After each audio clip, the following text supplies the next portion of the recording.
முதல்ல இந்த சிசிடிவி காட்சியை நீங்க நல்லா உத்து கவனிக்கணும். இந்த சிசிடிவி காட்சி எப்ப எடுத்தது அப்டின்னா, அமாவாசை அன்னைக்கு எம்பில உள்ள ஒரு சுடுகாட்ல எடுத்தது. இதுல நீங்க கவனிச்சீங்க அப்டின்னா, ஒரு மனுஷன் அங்கங்க புதருக்குள்ள மறைஞ்சு மறைஞ்சு போற மாரி இருக்கு பாருங்களேன். இதுல தெளிவா இல்ல. நான் இப்ப உங்களுக்கு இன்னும் தெளிவா காட்டுறேன் பாருங்க. இப்ப பாருங்க அந்த மனுஷன் நிர்வாணமா உடம்புல ஆடையே இல்லாம ஒரு சுடுகாட்ல அங்கிட்டு இங்கிட்டு நடந்துகிட்டு இருக்கான். இப்ப மக்கள் எல்லாருக்கும் ஒரே ஒரு கேள்விதான். எதுக்காக ஒரு மனுஷன் தெரிஞ்சுட்டு அவனோட வயசு பார்க்கறப்ப 40 50 வயசு இருக்கலாம் அப்டின்ற மாரி சொல்றாங்க. இவன் எதுக்காக ஒரு சுடுகாட்டுல நிர்வாணமா அலையணும் அப்படின்றதுதான் எல்லாரோட கேள்வியுமே. அதாவது இன்னைக்கு கேட்கக்கூடிய சம்பவத்தை நீங்க பார்த்தீங்கன்னா உங்களோட மைண்ட் கண்டிப்பா அஃபெக்ட் ஆகும்.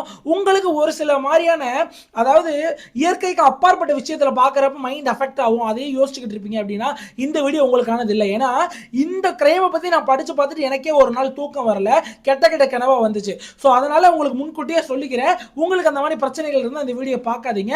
மித்தவங்க இந்த கிரைம் கதையை கேட்க கண்டினியூ பண்ணுங்க. நம்மளோட சேனலுக்கு நீங்க புதுசா வந்துருக்கீங்க அப்படின்ற பட்சத்துல உங்களுக்கு கிரைம் கதைகள்லாம் கேட்க பிடிக்கும்னா மறக்காம லைக் பண்ணிட்டு சப்ஸ்கிரைபும் பண்ணிக்கோங்க. மக்களே இந்த சம்பவம் எப்போ ஆரம்பிக்குது அப்படின்னா, ஒரு கல்யாணமான பெண் உடம்பு சரியில்லாமல் இறந்து போகிறாங்க. அந்த பெண்ணோட சமூகத்தில் என்ன வழக்கம் அப்படின்னா புதைக்கிறது தான் வழக்கமாக, அவங்க எரிக்க மாட்டாங்களாம்.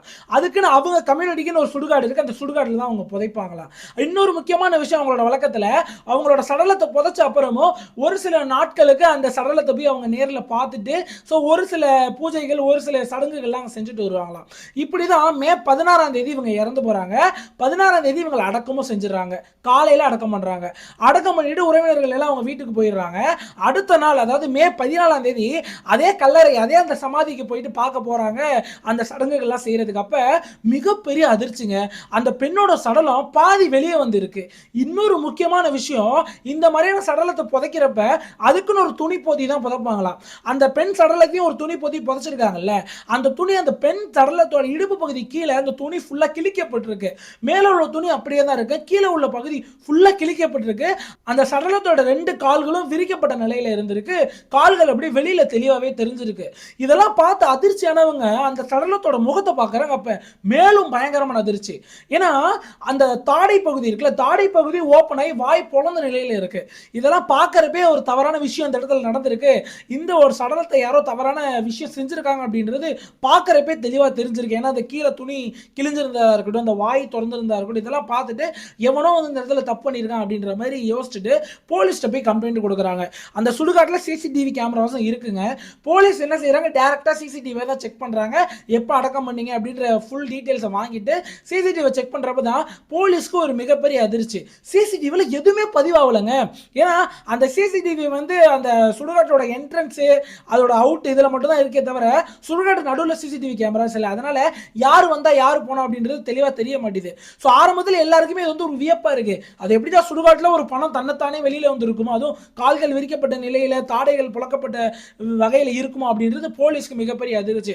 அப்ப அவங்க உறவினர்கள் எல்லாமே சொல்றாங்க, இந்த மாதிரி இந்த பணத்தை தவறான செயல் செஞ்சுட்டாங்க, உடல் ரீதியான விஷயங்கள் செஞ்சுட்டாங்க அப்படின்னு போலீஸ் சொல்றாங்க. போலீஸ் என்ன கேட்கறாங்க அப்படின்னா, தயவு செஞ்சு இந்த சடலத்தை எங்கள்கிட்ட கொடுங்க, நாங்க அந்த சடலத்தை கஸ்டடியில் எடுத்துட்டு போயிட்டு போஸ்ட்மார்ட்டம் பண்ணாதான் எங்களால் தெளிவாக கண்டுபிடிக்க முடியும். ஏன்னா இந்த ஒரு சடலத்தில் பயாலஜிக்கல் ஃப்ளூயிட்ஸ் எதாவது இருக்கா அப்படின்றத செக் பண்ணணும். நான் என்ன சொல்ல வரேன் அப்படின்றது உங்களுக்கு புரியும் நினைக்கிறேன். இதெல்லாம் இருந்தால் தான் ஓகே இந்த சடலத்தை தப்பான எதனா செஞ்சிருக்காங்க அப்படின்னு நமக்கு தெரிய வரும்னு கேட்குறாங்க. உறவினர்கள் எல்லாருமே மறுக்கிறாங்க.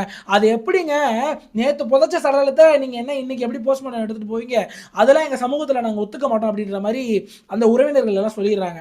இது நடந்துகிட்டு இருக்கப்பே கரெக்டாக ஒரு 2 நாள் கழிச்சு மே 19ஆம் தேதி அதே ஊரில் உள்ள ஒரு பக்கத்து சுடுகாடு அவங்க மக்களுக்குமே புதைக்கிறது தான் வழக்கமா. அந்த சுடுகாட்டில் இதே நிலையில் ஒரு பெண் சடலம் இருக்குங்க. இவங்களாவது வயதான பெண், ஒரு கல்யாணமான பெண் இறந்த பெண் சடலம். அங்கே இருக்குது சின்ன வயசு பெண்ணோட சடலம். அந்த சடலம் இதே முறையில் பாதி வெளியே வந்து கால்கள் விரிக்கப்பட்ட நிலையில் தாடை திறக்கப்பட்ட நிலையில் அதே சடலம் இருக்கு. அந்த சடலத்தோட முடியெல்லாம் நிறைய பிச்சு இருக்கு அப்படின்ற மாதிரி சொல்றாங்க. இன்னுமே அந்த சடலம் உடம்புல நிறைய காயங்கள் இருந்திருக்கு. அதே மாதிரி அந்த சடலத்துக்கும் கீழே போத்திருந்த துணி மட்டும் கிழிஞ்சிருக்கு, மேலே போத்திருந்தது அப்படியே இருக்கு. இது எல்லாமே பார்த்துட்டு போலீஸ் ஏதோ ஒரு சைக்கோ தான் அந்த மாதிரி செஞ்சுக்கிட்டு இருக்கான் அப்படின்ட்டு போலீஸ் என்ன செய்யறாங்க, தேட ஆரம்பிக்கிறாங்க. எக்ஸ்ட்ரா சிசிடிவி கேமராலாம் பொருத்த ஆரம்பிக்கிறாங்க. அந்த சுடுகாட்டில் சிசிடிவி கேமரா கேமரா சைடுல இப்பதான் புதுசா பொருத்திக்கிட்டு இருக்காங்க. இன்னொரு சைடு பாத்தீங்கன்னா அந்த ஏரியா மக்கள் எல்லாருக்குமே பயங்கர அதிர்ச்சிங்க. ஒரு சில பேர் என்ன செய்யறாங்க அப்படின்னா, ஏதோ ஒரு டெவில் வந்து நம்ம ஊருக்குள்ள இறங்கிருச்சு, ஏதோ ரத்த காட்டேரி இறங்கிருச்சு, அந்த ரத்த காட்டேரி பாக்குற வேலை தான் இது அப்படின்னு ஒரு சில மக்கள் பேசிக்கிட்டு இருக்காங்க. இன்னொரு சில மக்கள் இந்த ஒரு மில்லியன் பிசாசுகள் இந்த வேலையை பார்க்கலாம் அப்படின்னு பேசிக்கிட்டு இருக்காங்க. இன்னொரு சில மக்கள் வந்து வேணும்னே நம்ம சமுதாயத்தை பேரை கெடுக்கிறதுக்கு, நம்ம சமுதாயத்தை கெடுக்கிறதுக்கு இந்த மாதிரி விஷயங்கள்லாம் நடந்துகிட்டு இருக்கு அப்படின்னு இன்னொரு மக்கள் பேசிக்கிட்டு இருக்காங்க. இது எல்லாமே இந்த ஊர்ல ஒரு கலவரம் வெடிக்கிற மாதிரியே இருக்கு. போலீஸுக்கும் எந்த ஒரு தடை எதுவுமே கிடைக்கலங்க, சுத்தமா கண்டே பிடிக்க முடியல. அப்பதான் எக்ஸ்ட்ரா சிசிடிவி கேமராஸ் எல்லாமே செட் பண்றாங்க. இது செட் பண்ணிக்கிட்டு இருக்கப்பயே திருப்பி அதே மாதிரி இன்னொரு சுடுகாட்டில் நடக்குது. இந்த மாதிரி தொடர்ச்சியா நடந்துகிட்டு இருக்கு. ஆனா யாருன்னு போலீஸால சுத்தமா கண்டே பிடிக்க முடியலங்க. இப்பதான் ஒரு அதிர்ச்சியான விஷயம் கிடைக்குது. அதாவது ஒரு 3 மாசம் கழிச்சு செப்டம்பர் 20, 21 தேதியில ஒரு சிசிடிவி ஃபுட்டேஜ் உங்களுக்கு கிடைக்குது. முதல்ல உங்களுக்கு அந்த ஃபுட்டேஜை காட்டுறேன், இந்த இடத்துல பாருங்களேன். ஒருத்தன் நிர்வாணமா ஆடையே இல்லாம அங்கிட்டு இங்கிட்டு நடந்துட்டு இருக்கான் பாருங்க சுடுகாட்டுல. இந்த ஃபுட்டேஜ் தான். இதை பார்த்தோன்னே போலீஸ்க்கு தெரியுது இவன் தான் என்னமோ பண்ணிக்கிட்டு இருக்கான் அந்த சடலத்தை அப்படின்னு. இன்னொரு முக்கியமான விஷயம், இதுல முகம் தெளிவா பதிவாகல. இருந்தாலும் பாருங்களேன் அவன் எவ்வளவு நேக்கா செயல்படுறான் அப்படின்றத பாருங்க. தன்னோட ஆடைகளை கலட்டி அங்க உள்ள லைட், போலீஸ் புதுசா அந்த இடத்துல லைட் சிசிடிவி எல்லாம் செட் பண்ணாங்க அப்படின்னு நான் முன்னாடியே சொல்லியிருந்தேன்ல. அந்த சுடுகாட்டுல புது சிசிடிவி எல்லாமே அந்த சிசிடிவி கேமராஸை மறைக்க ட்ரை பண்ணியிருக்காங்க அவன் துணியை வச்சு. அது எல்லாமே அப்பட்டமா வந்து ரெக்கார்ட் ஆயிருக்கு. அது மட்டும் இல்லாம போலீஸ் கொஞ்சம் பேக்வேர்ட்லாம் பண்ணி பார்க்குறாங்க அந்த வீடியோவை. அவன் அப்படியே புதருக்குள்ள அழகா மறைஞ்சு வந்துட்டே இருக்கான். ஏன்னா சிசிடிவில செக்கே ஆகல. இதனால தான் ஃபர்ஸ்ட் போலீஸ் செக் பண்ணப்ப எந்த சிசிடிவிலையுமே அவன் பதிவாகல. ஏன்னா அவ்வளோ தெளிவாக கிரைம் பண்ணியிருக்காங்க. இவன் சாதாரண சைக்கோலாம் கிடையாது. சைக்கோங்களுக்கு இந்த அளவு மூளை வேலை செய்யாது. எவ்வளோ பர்ஃபெக்டாக சிசிடிவி எல்லாம் தாண்டி புதருக்குள்ளே மறைஞ்சு வந்து அந்த சடலத்தை எடுத்து தவறான விஷயம் செஞ்சுட்டு அந்த சடலத்தை பாதி புதைச்சி வச்சுட்டு திருப்பி அப்படியே மறைவாகவே அந்த புதருக்குள்ளேயே வெளியே போயிருக்கான். ஆனால் இப்போ அவன் தெளிவாக மாட்டிக்கிட்டான். அவனுக்குமே தெரிஞ்சிச்சு தான் மாட்டிக்கிட்டோம் அப்படின்ட்டு. அதனால சிசிடிவி எல்லாத்தையுமே மறைக்க ட்ரை பண்ணியிருக்கான். அப்பயும் பாருங்களேன், அந்த புது சிசிடிவி எல்லாம் பார்த்துட்டு பயந்து இனிமேல் நம்ம கிரைம் பண்ணக்கூடாது, இங்கே மாட்டி போடலாம் இல்லைங்க. அந்த சிசிடிவி தன்னோட ஆடையை வச்சு மறைச்சிட்டு அன்னைக்கே அங்கே உள்ள ஒரு பெண் சடல எடுத்துருந்து தவறான விஷயம் செஞ்சிருக்கான். இது எல்லாமே போலீஸ் கண்டுபிடிச்சிடுறாங்க. உங்களுக்கு இது நைட் டைம் ஃபுட்டேஜ்னால உங்களுக்கு தெளிவாக தெரியல. இதுக்கு அடுத்த நாள் காலையில் மொபைலில் ரெக்கார்ட் பண்ண ஃபுட்டேஜ் உங்களுக்கு காட்டுற இந்த இடத்துல பாருங்க. எந்த அளவு துணியை வச்சு மறைச்சு வச்சிருக்கான் பாருங்க. அங்கே உள்ள ஊர் மக்கள் எல்லாமே இதெல்லாம் பார்த்துட்டு அவ்வளோ கடுப்பு ஆகுறாங்க. அவன் கையில் கடைக்கிட்டும், அவனை சும்மா விட மாட்டோம் அப்படின்ட்டு அங்கே ஒரு சின்ன போராட்டமே வெடிக்குதுங்க.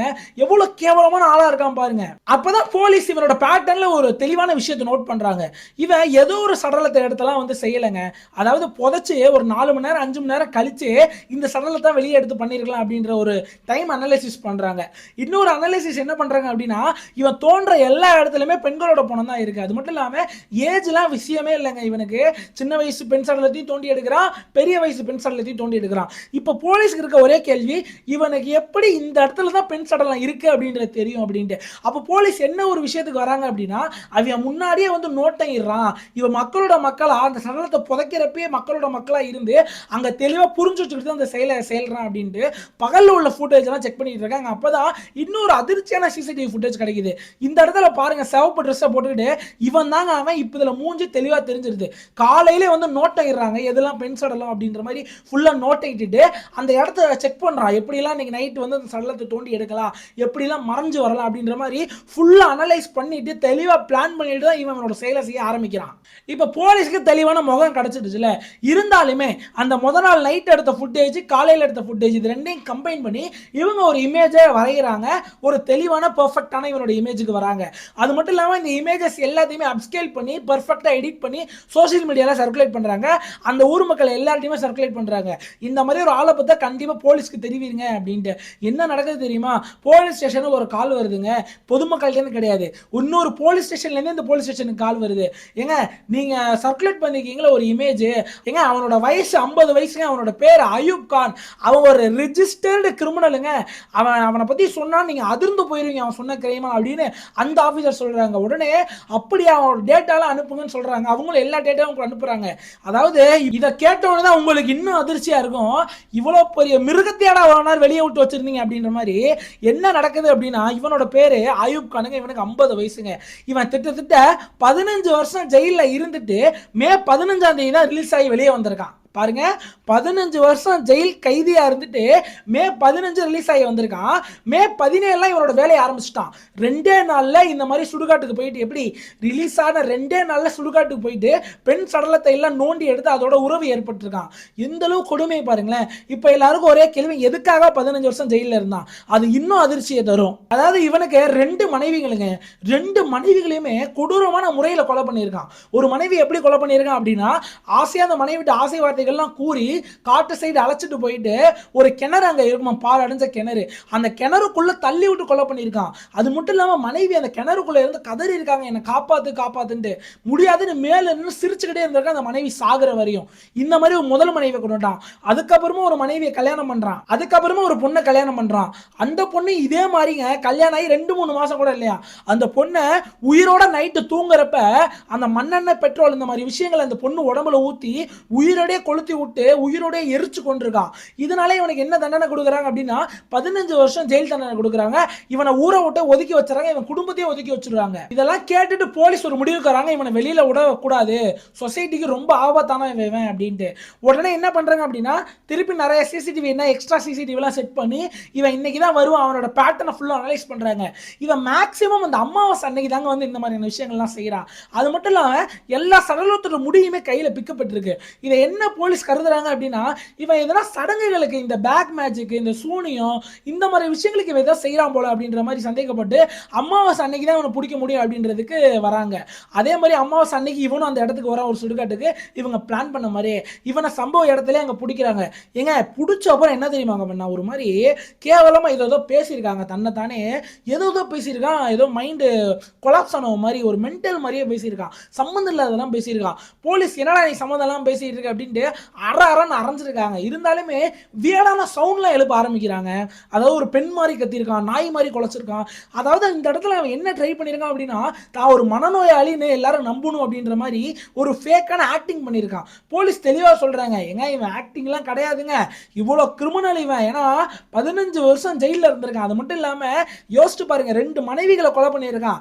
இத்தனை நாள எங்களால் சிசிடிவி வச்சே அவனை கண்டுபிடிக்க முடியல.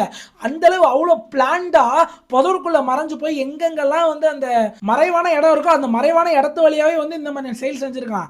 இவன் அதனால மென்டல் இல்னஸ்லாம் அவனுக்கு கிடையாது, இவன் தெளிவாக தான் இருக்கான். இப்பயுமே தண்டனை கம்மி பண்ணணும் அப்படின்றதுக்காக இந்த மாதிரி ஆக்டிங் போடுறான் அப்படின்ற மாதிரி சொல்றாங்க. அப்புறம் தான் கிறுக்குப்பொடி விசாரணை பண்ணி எதுக்காகடா இதை செஞ்சு அப்படின்னு கேட்குறாங்க. அப்ப மேலும் அதிர்ச்சியான தகவல் அவன் சொல்றான்.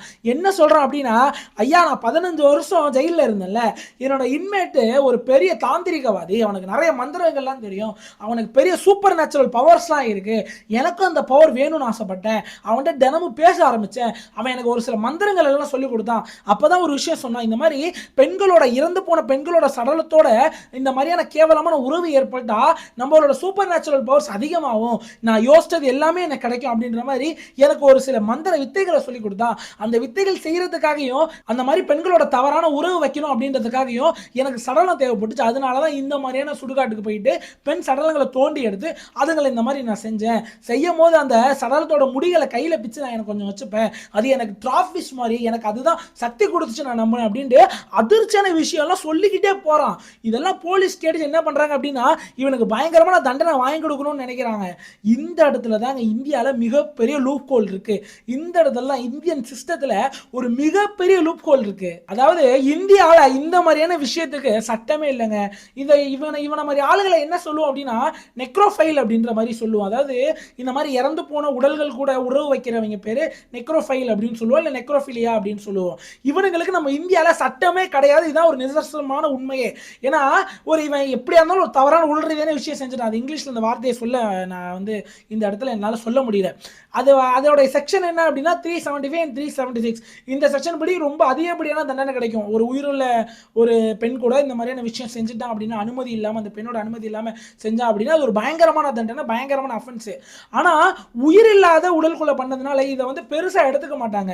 இதோட செக்ஷன் என்னன்றது நீங்க தெரிஞ்சுக்கணும். இதோட செக்ஷன் வந்து 297 ஐபிசி அப்படின்னு சொல்லுவாங்க. அதாவது disrespect a dead body or hurts religious sentiment அப்படின்ற ஒரு விஷயத்துக்கு தான் அவனை சார்ஜ் பண்ணுவாங்க. அதாவது ஒரு சடலத்தை வந்து அவமதிக்கிறதோ இல்லை வந்து ஒரு ரிலீஜியஸ் சடங்குகளை அவமதிச்சாலோ இந்த ஒரு சட்டம் வந்து அவன் மேல சார்ஜ் ஆகும். இதுக்கு அந்த அளவு பனிஷபிள் தண்டனைலாம் கிடையாதுங்க, இது ஒரு சாதாரண விஷயம். அதனால இந்த ஒரு விஷயத்துக்கு இவனுக்கு பெருசா தண்டனை கொடுக்க முடியாதுன்றதும் ஒரு நிதர்சனமான உண்மைதான். அதே சமயத்தில் இவன் ஆல்ரெடி 2 கொலை பண்ணியிருந்தாலும் அதுக்கான தண்டனை காலம் முடிஞ்சிருச்சு, அதெல்லாம் வந்து ரிமூவ் ஆயிருச்சு. இப்போ இதுக்காக இவனை ஸ்பெசிஃபிக்காக அரெஸ்ட் பண்ணாலும் கூட நம்ம இந்தியாவில் சட்டமே கிடையாது. இதுக்காக கோர்ட்டில் என்ன ஆர்டர் கொடுக்குறாங்க அப்படின்னா தெளிவாக கோர்ட்டில் பேசுகிறாங்க. அதாவது இவன் செஞ்சது ஒரு மறுக்க முடியாத ஒரு ஈத்திரத்தனமான வேலை தான். ஆனால் நம்ம இந்தியன் பழைய ஐபிசி படி இதுக்காக சட்டம் எதுவுமே இல்லை. இதுக்கான இது ஒரு பனிஷபிள் அஃபென்ஸாக யாருமே கருதலை. இருந்தாலுமே இங்கே கோர்ட் இப்போ நான் வந்து இவனை விட்டுட்டேன் அப்படின்னா இதுக்கப்புறம் வர லாயர்ஸ் எல்லாமே இந்த கேஸை ரிஃபர் பண்ணி இதுக்கப்புறம் இந்த மாதிரியான சம்பவம் நடந்தால் லாயர்ஸ் ஒருவேளை இந்த ஒரு கேஸை ரெஃபர் பண்ணி இங்கே பாருங்க கோர்ட் அதை வந்து ஒரு தவறான விஷயமா எடுத்துக்கல அப்படின்ற மாதிரி லாயர்ஸ் அவங்களோட கிளைண்ட்டை நாளைக்கு காப்பாற்ற வாய்ப்பு இருக்கு. அப்படின்றதுனால கோர்ட் வந்து சென்ட்ரல் கவர்மெண்ட்டுக்கு ஒரு விஷயத்தை கேட்குறாங்க. அதாவது என்ன கேட்குறாங்க அப்படின்னா இந்த நெக்ரோஃபைலியா கேஸையும் ஒரு பனிஷபிள் அஃபென்ஸாக மாற்றுங்க, இதுக்கும் அதிகபட்ச தண்டனை கொடுங்க அப்படின்னு கோர்ட் சென்ட்ரல் கவர்மெண்ட்டை கேட்டுக்கிட்டாங்க இந்த கேஸுக்கு அப்புறம். இதெல்லாம் நீங்கள் ஒரு சின்ன ஹிஸ்ட்ரியை நீங்கள் தெரிஞ்சுக்கோங்க. அதாவது கர்நாடகாவில் ரங்கராஜ் அப்படின்ற ஒரு கேஸ் இருக்குங்க. அந்த கேஸ் என்ன அப்படின்னா தன்னோட சொந்த மனைவியை அடிச்சு கொண்டுட்டு மனைவியோட உயிரில்லாத உடல் கூட தவறான விஷயங்கள் மேற்கொள்றான். ஓகேவா? இவனை வந்து அந்த தவறான உடல் விஷயத்துக்கும் சரி மர்டருக்கும் சரி கோர்ட்ல தீர்ப்பு கொடுக்குறாங்க, தண்டனை கொடுக்குறாங்க. அந்த ரங்கராஜ் என்ன தெரியுமா செஞ்சான்? ஹைகோர்ட்ல மேல்முறையீடு செய்யறான். ஏங்க நான் கொலை பண்ணதெல்லாம் ரைட்டுங்க, அதுக்கு மட்டும் தண்டனை கொடுங்க. நீங்க என்ன, நான் வந்து ஒரு இறந்து போன உடல் கொலை தானே இந்த மாதிரியான தொடர்பு வச்சேன், நான் ஒன்றும் உயிரோட இருக்கிறப்ப வைக்கல, அது எப்படி வந்து அந்த உடல் ரீதியான தவறான விஷயமா மாறும் அப்படின்னு மேல்முறையீடு பண்றான் கோர்ட்ல. கோர்ட்டுமே என்ன பண்ணுது, அந்த மேல்முறையீடு அப்பீல் பண்ணி அவனோட அந்த தண்டனையை அதுக்கு மட்டும் ரிமூவ் பண்ணுது, அந்த தவறான விஷயத்துக்கு மட்டும் ரிமூவ் பண்ணிட்டு வெறும் மர்டருக்கு மட்டும் அவனை சார்ஜ் பண்ணாங்க. இந்த மாதிரி பலவிதமான லூப் ஹோல் நம்மளோட இந்தியன் லால இருக்குங்க. இது எல்லாமே மாறணும் அப்படின்றது தான் எல்லாரோட கருத்துமே. ஏன்னா இதுவுமே ஒரு பனிஷபிள் அஃபென்ஸுங்க. நீங்க ஹிஸ்டரியை எடுத்து பார்த்தீங்கன்னு வைங்களேன், இந்த நெக்ரோஃபைல் அப்படின்றது இன்னைக்கு நேத்து நடந்த சம்பவம் இல்ல, இன்னைக்கு நேத்து இருக்க கிரைம் கிடையாது, இன்னைக்கு நேத்து இருக்க அஃபென்ஸ் கிடையாதுங்க. இது காலங்காலமா ஹிஸ்டரியில பல காலத்துல இருந்து இருக்கிற கிரைம். அதாவது உங்களுக்கு தெரியும், எகிப்து தெரியும்ல, எகிப்துல என்ன பண்ணுவாங்க, யாருன்னா இறந்துட்டா அவங்களோட உடலை பதப்படுத்தி வைப்பாங்க. எகிப்துல அழகான பெண்கள் இறந்துட்டா என்ன செய்வாங்க அப்படின்னா ஒரு 4-5 நாளுக்கு அந்த பெண் சடலத்தை அழுக வைப்பாங்களாம். அழுக வச்சுதான் எம்பால்மர்ஸ் அப்படின்றவங்கள்ட்ட கொடுப்பாங்களாம். இந்த எம்பால்மர்ஸ்னா அப்படின்னா யாரு அப்படின்னா இந்த மாதிரியான திரவியெல்லாம் இருக்குல்ல, அதாவது ரசாயன பொருட்கள்லாம் வச்சு இந்த மாதிரி இறந்த உடலை வந்து ப்ரிசர்வ் பண்றதுல ஸ்பெஷலிஸ்ட் அவனுங்களாம். இவனுங்களை தான் எம்பால்மர்ஸ் அப்படின்னு சொல்லுவாங்க. அந்த ஏன்ஷியன்ட் எகிப்தில் உள்ளவங்க ஒருவேளை இந்த அழகான பெண்களோட சடலத்தை அவங்கள்ட்ட ஆரம்பத்திலே கொடுத்துட்டா தவறான உறவு வச்சுருவானுங்க அந்த சடலத்து கூட. அப்படின்றதுனால அந்த பெண் சடலத்தை அழுக வச்சு தான் இந்த மாதிரியான விஷயங்கள்லாம் கொடுப்பாங்களாம். ஸோ இது அங்கே காலங்காலமாக இருக்கிற அஃபென்ஸுங்க. இந்த அஃபென்ஸுக்கு யூகேல பெரிய தண்டனை இருக்கு, யூஎஸ்ஏல பெரிய தண்டனை இருக்கு, பிரான்ஸ்ல தண்டனை இருக்கு, ஜெர்மன்ல தண்டனை இருக்கு, கனடால தண்டனை இருக்கு. இந்த மாதிரி பல்வேறு நாடுகளில் இது ஒரு பனிஷபிள் அஃபென்ஸாக கருதுறாங்க. ஆனால் நம்ம இந்தியாவில் எதுக்காக இதுக்கு ஒரு சட்டம் வரல அப்படின்றது ஒரு கேள்விக்குறியாவே இருக்கு. இந்த ஆய்வுக்கான பாருங்களேன், ஏங்க இவனுக்கு 50 வயசுங்க, யோசிச்சு பாருங்க. தெரிஞ்சுட்டு 50 வயசுனா இப்போ 35 வயசுல ஜெயிலுக்கு போயிருப்பான், 15 வருஷம் ஜெயில் தண்டனை. ஜெயில்ன்றது எதுக்குங்க? ஒருத்தன் திருந்துறதுக்கு, சரியா? அவனோட வாழ்க்கையை மாத்துறதுக்கு, அவன் திருந்தி ஒரு நல்லவனா அந்த சொசைட்டியை வாழணும் அப்படின்றதுக்கு. ஒரு கிரைமை பண்ணிட்டு ஜெயிலுக்குள்ள போயிட்டு அவனுங்க இன்னொரு கிரைம் எப்படி பண்றதுன்னு கத்துக்கிட்டு வரானுங்களே. ஸோ இதனாலே தண்டனைகள் அதிகமாக்கப்படணுங்க. ஆனா உங்களுக்கே தெரியும், பரவாயில்ல, நேற்று தமிழ்நாட்டில் மிகப்பெரிய ஒரு செய்தி வந்துச்சுல, அந்த 9 காவலர்களுக்கு தூக்கு தண்டனை அறிவிச்சாங்கன்னு. உண்மையிலே மக்கள் அந்த வீடியோ பார்க்குறவங்க எல்லாருமே அந்த ஒரு நீதிபதிக்கு தயவு செஞ்சு மன்னிச்சு அந்த பேர் நான் படிக்கல, அந்த நீதிபதிக்கு ஒரு சல்யூட் கொடுத்துட்டு போயிருங்க. ஏன்னா உண்மையிலே இதெல்லாம் ரொம்ப பாராட்டத்தக்க விஷயங்க. ஏன்னா பல நாடுகள்ல பல ஊர்ல நிறைய விஷயங்களுக்கு நீதி கிடைக்க மாட்டேது. நம்ம ஊர்ல அட்லீஸ்ட் லேட்டாவது கிடைக்குதே, ஒரு பயங்கரமான நீதி கிடைக்குதே அப்படின்ட்டு ரொம்ப மனசுக்கு ரொம்ப நிகழ்ச்சியா இருக்கு. அதனால மறக்காம இந்த நீதிபதிக்கு ஒரு வாழ்த்துக்கள் சொல்லிட்டு போயிருங்க, அட்லீஸ்ட் ஒரு சல்யூட் பண்ணிட்டு போயிருங்க கமெண்ட் செக்ஷன்ல அப்படின்றத வேண்டி கேட்டுக்கிறேன். உங்களுக்கு இந்த கிரைம் கதைகள் பிடிச்சிருக்கு அப்படின்ற பட்சத்தில் நம்மளோட சேனலுக்கு சப்ஸ்கிரைப் பண்ணி உங்களோட ஆதரவு தெரிவிங்க. இந்த சேனல் என்னோட பேச்சையோ என்னோட கதையோ ரசிச்சு கேட்டீங்க அப்படின்னா இது நம்மளோட 2வது சேனல் எஸ்பி ஃபைல்ஸ்.